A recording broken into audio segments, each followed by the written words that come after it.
大家好，开始今天的分享之前，希望你能给人间烟火点个订阅，我将会分享更多优质的内容。结婚前夜，我收到一条匿名信息，打开是未婚夫和闺蜜不堪入目的床照。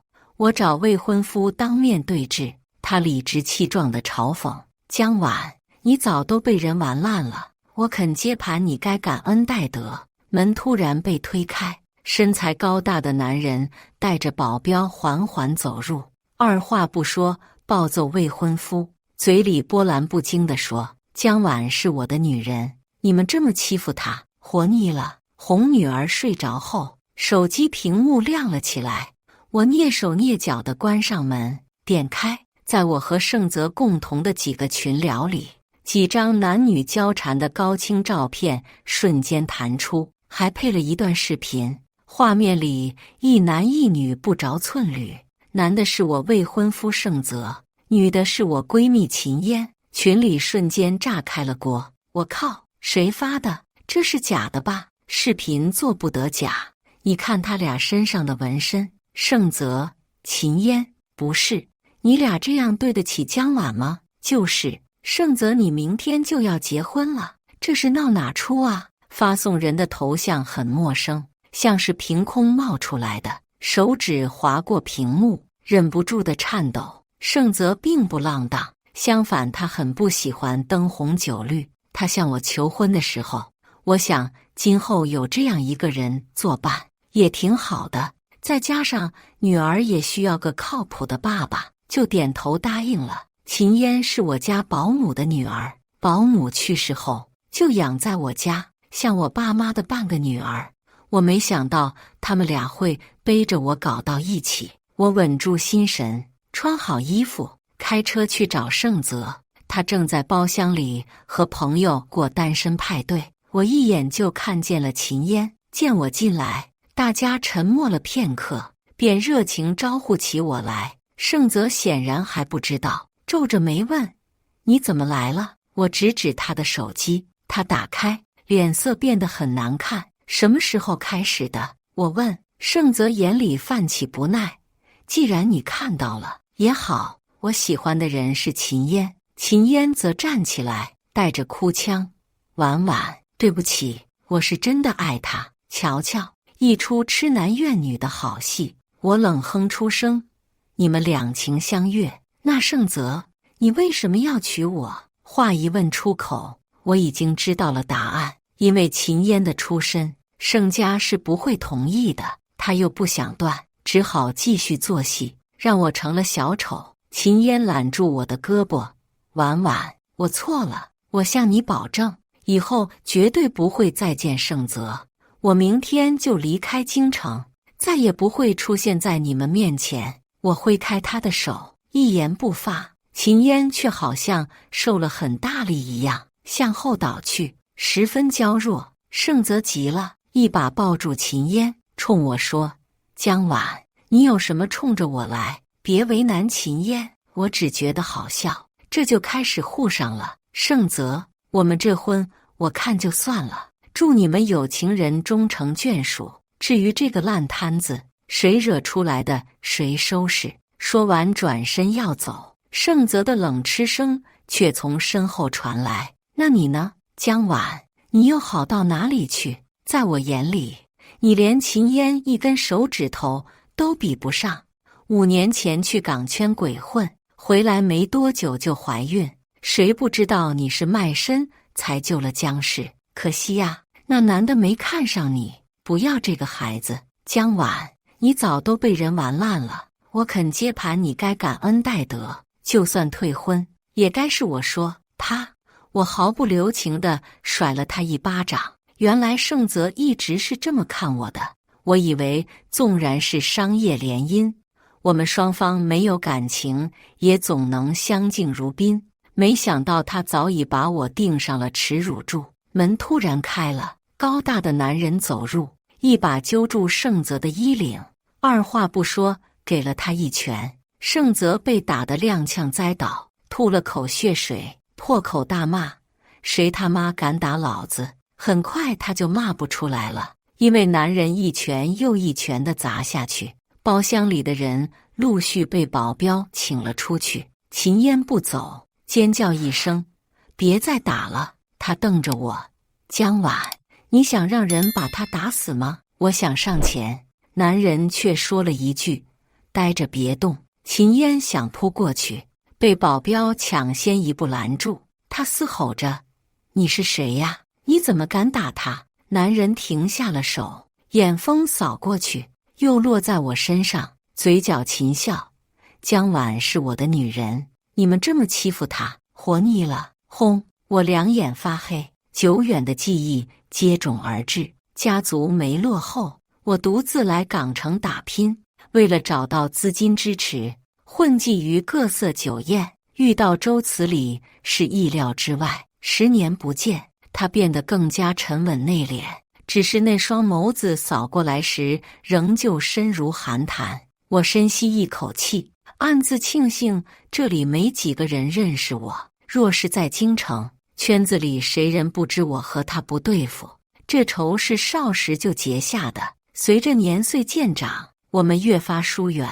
我在场内游走了一圈，对我感兴趣的人不少，但一听我的来意，纷纷避而远之。这时，一位西装革履的男人走过来，递给我一张房卡：“先生在顶层套房等您。”咬了咬牙，只能死马当作活马医。套房里，周慈礼慵懒地陷在沙发里，掀起眼皮瞧我，声音不变喜怒：“你缺钱？”我点点头：“很缺。”“多少？”“2亿。”“我可以帮你。”我蓦地抬头和他对视，然后问：“什么条件？”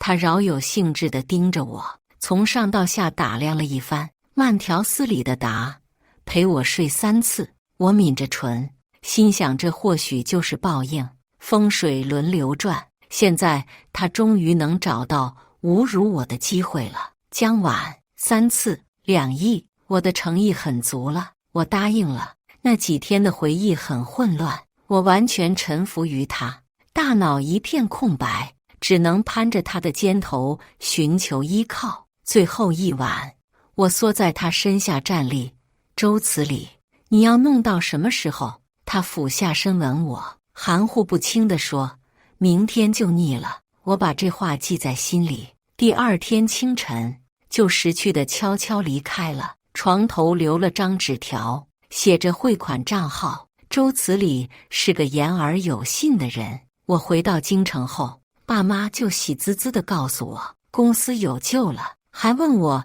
是从哪拉来的资金。我不敢说实话，只说是港城的老朋友。没过多久，我发现自己怀孕了。要不要留下这个孩子，我苦恼了很久。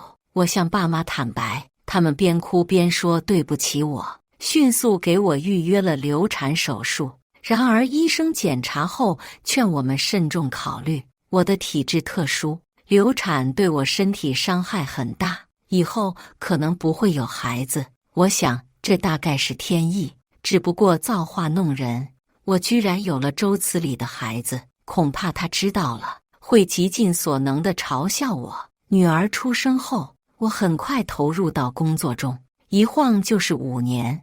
我没想到和周慈礼的重逢会是这样荒诞的场面。酒店房间内，周慈礼还是像5年前那样坐在沙发上，我站在他面前，惴惴不安。你都知道了？他抬手松了松领带，反问我：知道什么？知道你瞒着我偷偷生了个孩子，还是知道你明天就要和别的男人结婚了？我急忙辩解：那是我的孩子，而且这婚也结不了了。他哼了一声：若不是我到得及时，我女儿恐怕很快就要叫别人爸爸了吧。我心里发紧，听说周慈礼未婚，他又3句不离女儿，该不会要跟我抢抚养权吧？周慈礼，女儿是我一个人的，和你无关，我无意给你带来困扰。他突然站起来走近我：你就这么想和我划清界限？我不由得后退，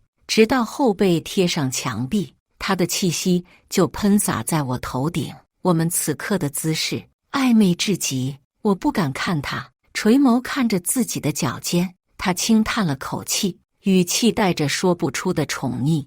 婉婉，该给我个名分了吧？我蓦地抬头看他，他的神色认真，不像是在开玩笑。周慈里是港城的名流，高不可攀。他这样的人，只要招招手，身边绝对不缺名媛千金。我们江家早已大不如前，他就算想报复我，也犯不着走这步棋。思及此，我试探地问：我们两家有仇，你还记得吧？他踱步回沙发旁坐下，淡声回应：记得呀。你记得？你还说这样的话？我是真的不懂他的脑回路了。当年他父亲在我父亲面前谨小慎微，连着他在我面前都受尽欺辱。后来我父亲示威，他父亲转头就摆了我父亲一道，带着他去了港圈。在他掌权后，周家逐渐声名鹊起，我们两家人实在不适合搅合在一起。那又怎么样？我错愕地睁大双眼。我们两家又不是血海深仇，生意场上没有永远的敌人。他的语气波澜不惊。我小时候欺负你，我还扔掉了你妈妈给你的遗物，你不是偷偷找回来了，还放到我家门口。他带着笑瞥了我一眼，他说完有些无奈：你说了这么多，是不是想找理由不嫁给我？我嗫嚅：我不是这个意思。那你是想嫁了，我能不能考虑考虑？行啊，但是我耐心不多。我浑浑噩噩地回家，女儿已经醒了，眨巴着大眼睛问我：妈妈，你明天就要结婚了吗？我摸摸她的小脸说：不结了。她双眼一亮，坐起来扑到我怀里。我有些错愕，想了想问：你不喜欢盛叔叔？她小心翼翼地点头。之前怕你不开心，就没说。我轻轻叹了口气，有时候小孩子的眼光很准。再次把他哄睡后，去找爸妈坦白。二老痛骂了盛泽和秦嫣一番，又说为了公司才苦了我要和他联姻。我清楚这件事不会就这么算了，但我没想到盛家会这么无耻。一大早，盛家的电话就打了过来，盛母在电话那头毫不客气：江晚，小泽有什么做的不对的，你可以说。你犯得着让你朋友把他打成这样吗？你别忘了，当初可是你家求着没人介绍的。我听小泽说，你不打算结婚了，我们是无所谓。小泽年轻又事业有成，不愁找不着对象。可是阿姨得提醒你，你年纪也老大不小了，有带着个来路不明的孩子，机会不常有。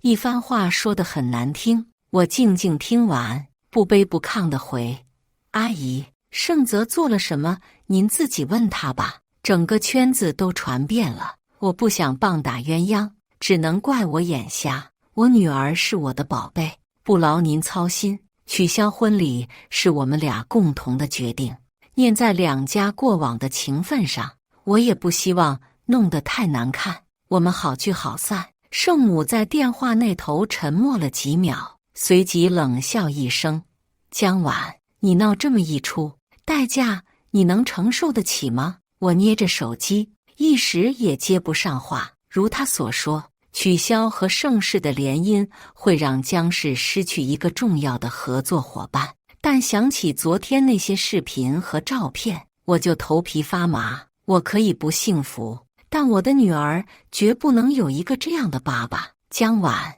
你这么任性，我看京城还有谁敢娶你？撂下这句话后，盛母挂断了电话，脑海里蓦地想起周慈里的身影。京城是没了，港城倒有个上门求娶的。虽然我并不清楚周慈里的目的，不过他既然敢娶，我就敢嫁，起码他会真的疼爱女儿。耳畔传来脚步声，秦嫣从门口走进来，和我对视上，面色淡然。你没有什么要对我说的吗？我问他，他讽刺一笑，说什么？说视频和照片是我找人发的。江晚，别伤心，我只是勾一勾盛泽，他就过来了，这也算帮你排雷了。谁让你是我的好姐妹呢？你为什么要这么做？我以为你会希望我幸福。他笑起来，你越幸福，就越显得我的可笑。从小到大，我哪样都不比你差，除了出身，我没法选择，我只能靠我自己挣一份前程。秦嫣的胸膛起伏，我看着她，仍旧那么美丽，却又那么陌生。话到这里，就算是绝交了。她回屋收拾东西，没一会就拎着行李箱匆匆离去。公司打来电话，告诉我盛世取消了接下来的所有合作。我想了想，给周慈礼发了条微信，告诉他我同意结婚。他的电话在下一秒响起，懒洋洋的声音传来：等着，离你家还有10分钟。我暗叹他算得太准，恐怕早有准备，又紧张他会不会被我爸打出去。他来得很快，我以为他一个人来，没想到那么高调，身后跟着一群人，端着一堆东西进门，就像是真心实意要娶我。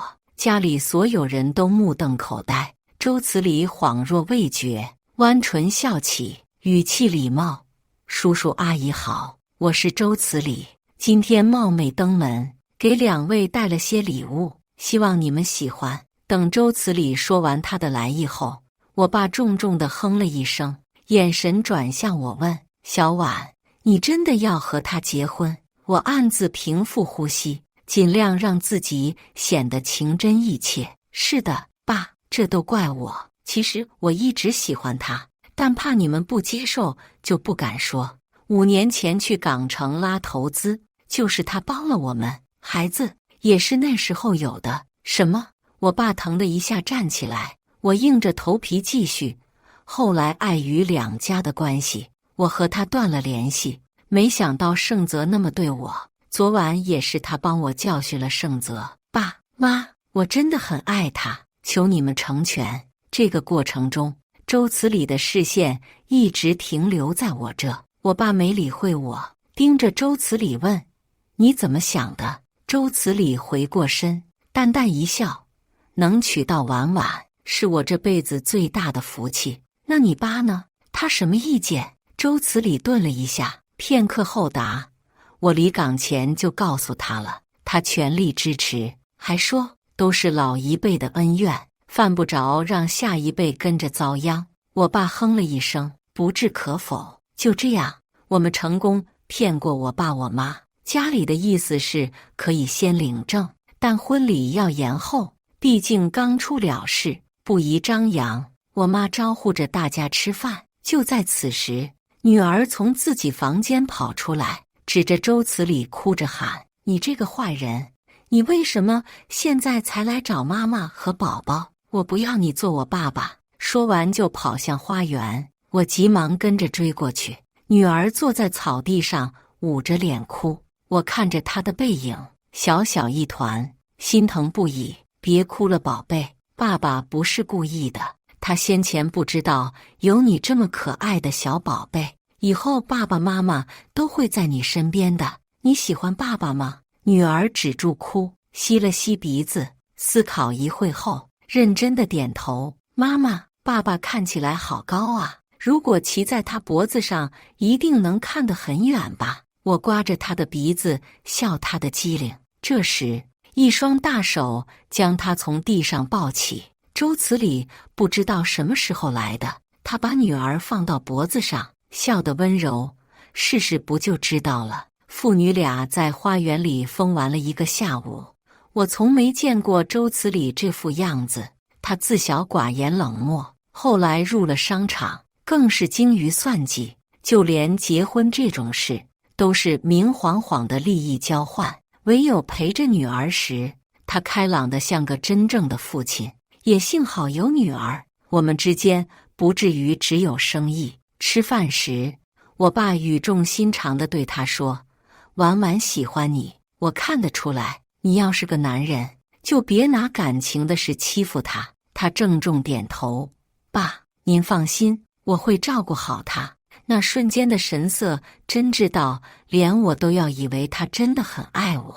晚饭后不久，女儿要去睡觉，她缠着周慈礼哄她。周慈礼从善如流地抱她去房间。等她蹑手蹑脚地出来时，爸妈都去休息了。我坐在客厅等她，她的笑慢慢淡了下去，走过来问我：怎么不开心？你今天不是演得很好吗？我自嘲一笑，彼此，你能给我想要的，我也能给你想要的，合作共赢就好。他坐下，离我很近，我不自然地想要坐远一点，他却突然凑近，语气熟稔又带着点挑逗。那你说说，我想要什么？其实我没仔细想过这个问题，最大的可能性呼之欲出。总之，能做对商业夫妻，也总好过为了抚养权对簿公堂。我皱着眉，捂住他不断靠近的脸。你的心思我猜不透。他不依不挠地靠在我的肩膀上，撒娇般的低笑一声，轻叹口气说：我就知道你没良心。我不想跟他做无谓的口舌之争，于是一把推开他，给他指了客房的路，就急匆匆地上楼。几天后，我和周慈礼领了证，他大方地给江氏介绍了好几个合作方，都是在商圈能叫得上名号的。然后他就赖在我家不走了，还一脸理所当然地说：我是你老公，住在这里不是很正常吗？我爸妈巴不得我们多相处，举双手赞成。女儿更是整天要爸爸陪着玩，开心的要命。只有我有苦难言。有时候望着父女俩打闹的背影，我恍惚想，如果我们真的相爱就好了。意外总是猝不及防。某天，女儿幼儿园放学后迟迟未归，我赶过去一问才知道，被她爷爷接走了，血一下子冲到头顶。我不敢想周慈礼他爸会做些什么。正逢周慈礼出国，我没让通知爸妈，急忙给他打电话，手和声音都在发颤。好在他很快接起，在电话那头安慰我别慌，说他爸一定会联系我，一旦联系，立刻告诉他。此刻我大脑一片空白，听着他的声音，莫名觉得安心。挂断他电话不久后，一个陌生电话就打了进来，周显的声音带着笑意传来：婉婉，好久没见你了，叔叔想和你见一面。隐约间，我听到女儿的哭闹声，心里一惊，我答应了。茶馆包厢里，周显慢悠悠地给我斟茶，让我尝一口。我直截了当地问：我女儿呢？他笑了笑：放心，我让手下带着去玩了。我是他爷爷，还能害自己孙女不成？我也笑：那可说不好，毕竟周叔您是连自己的恩师都能害的人。看到周显这张脸，我就想起当年我爸被他气得脑溢血住院，九死一生，哪怕救回来后，也不能再参与公司经营。我独自撑起偌大的江氏，是怎么一步一步地走过来的？周显的脸色变得很难看，他将茶杯一掷，茶水溅了几滴出来。多年不见，你还是这么张牙舞爪，也怪不得盛家不要你。我毫不示弱地回怼：周叔，麻烦你教训人之前先看清楚，你不是我爹，别操着一口爹味来管我了。周显冷哼一声，神色刻薄到极致：好啊，你连长辈都敢不敬，谁家要是娶了你，真算倒了8辈子血霉。我笑出声：是吗？那可太好了。忘了跟您说，我和你儿子周慈礼刚领的证。你说什么？他瞪大双眼，相较于他的情绪激动，我一脸漠然。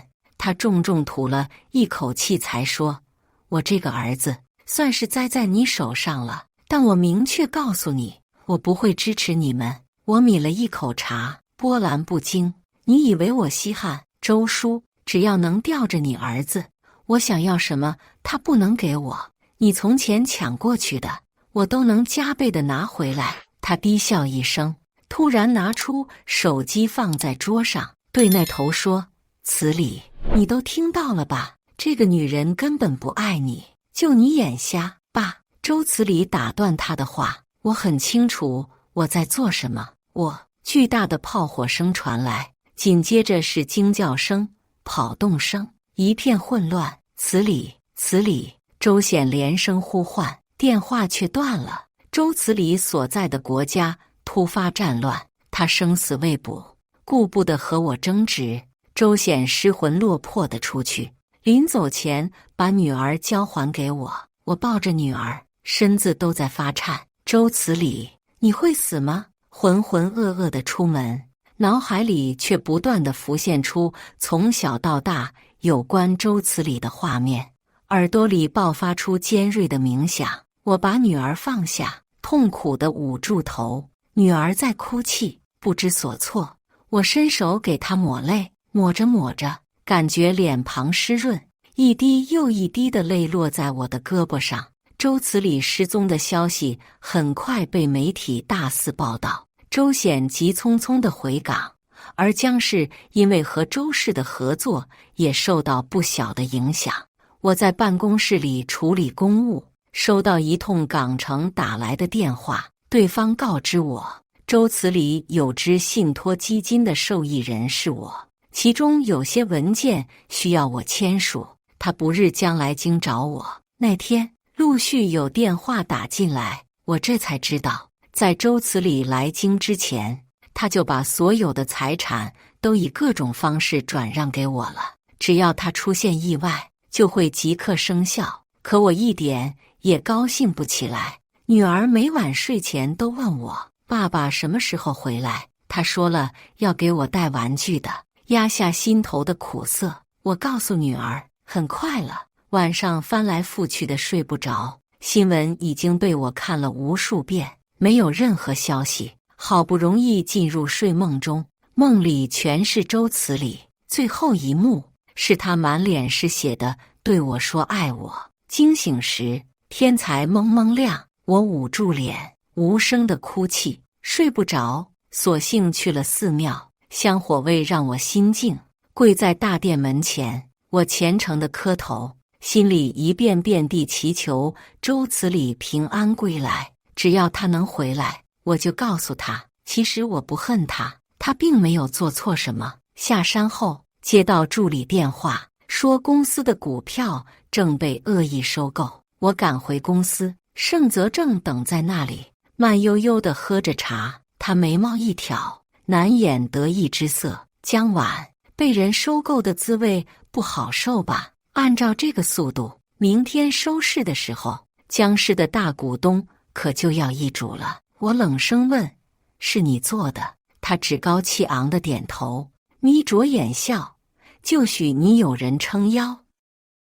你要知道，这些年姓周的在港城杀伐决断，可是树敌不少。”他瞧出我脸上的憔悴，轻啧一声，继续说：“看起来你是真的爱周慈理呀。不过姓周的现在生死未卜，还有谁能为你撑腰？你一个女人也成不了什么事。江晚，我劝你趁早投降吧。”我笑了笑，废话少说，不如谈谈你的条件。他从上到下地打量我，不怀好意地回：“你伺候我一晚，如果我舒服了，就考虑放你一马。”我冷冷地看过去，顺手抓起茶水，尽数泼到他的脸上。“盛泽，你以为我江晚走到今天只是靠男人吗？”他恼羞成怒，指着我大骂：“江晚，你给我等着！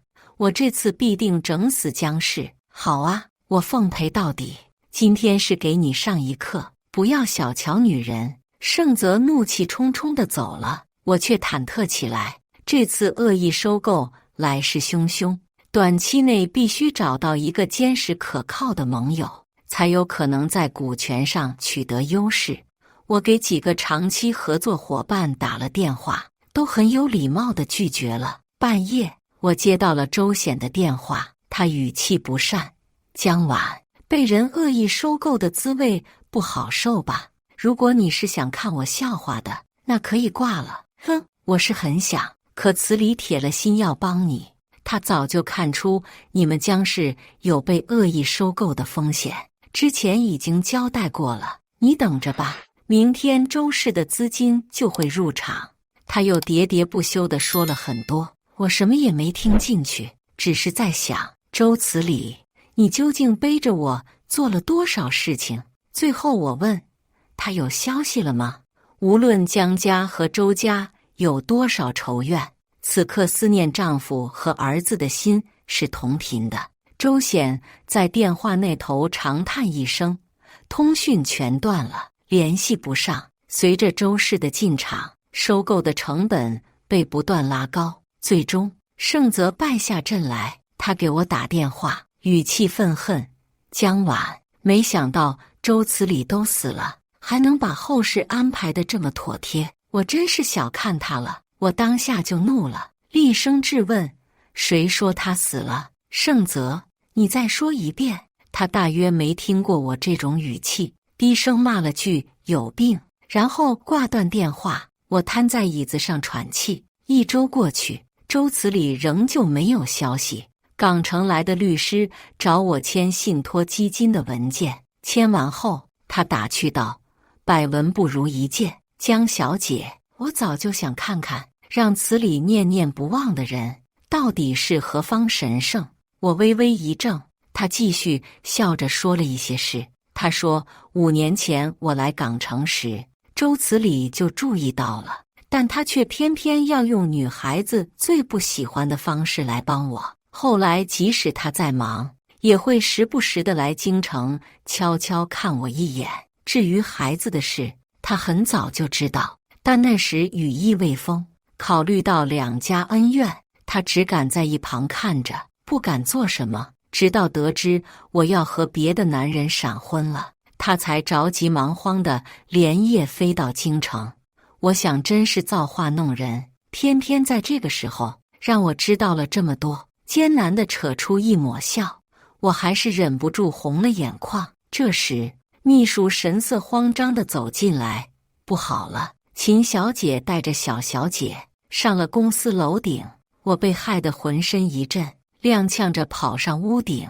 秦嫣带着我的女儿站在露台边缘，神色癫狂。一段时间不见，她瘦了不少，眼窝凹陷下去，眼下泛着青，身上还穿着病号服，显然是从医院偷跑出来的。她冲我吼：江晚，我的幸福已经没了，凭什么你能幸福？我要毁了你的宝贝，你就和我一起下地狱吧！女儿在他的控制下惊恐地哭泣：妈妈，救我！我流着泪，双手合十，恳求：秦嫣，你别冲动，你放过我女儿，什么条件我都答应你。她边哭边笑：江晚，你能给我什么？是我抢了你的未婚夫，可我留不住，我留不住啊！我连我的孩子都没留住。我边柔声安慰，边小心地靠近她：秦嫣，这不是你的错，你下来，我帮你，好不好？秦嫣尖叫一声：别过来，都是你，江晚，都是你害的。她神色委屈，彻底崩溃：我要杀了你的女儿，我要你一辈子都活在伤痛中。说罢，她带着我的女儿，整个身体向后仰。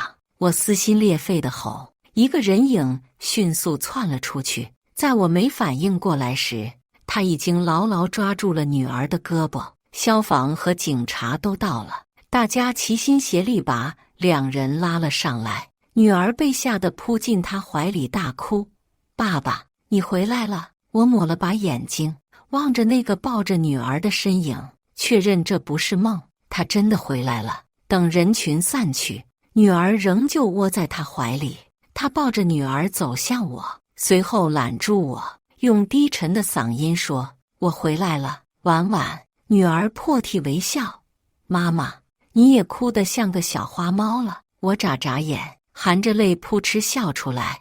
那天天台的风很大，我靠在他怀里，听他清晰有力的心跳声，悬着的心终于落地，一切暗流涌动。随着周词里的回归，尘埃落定，我不禁想，能走到这样的位置，他要付出多少异于常人的努力？有点心疼，有点钦佩。秦嫣被送去了精神病院，盛是因为违法乱纪，主要负责人都受到法律制裁，日子归于平淡，平淡中又有幸福。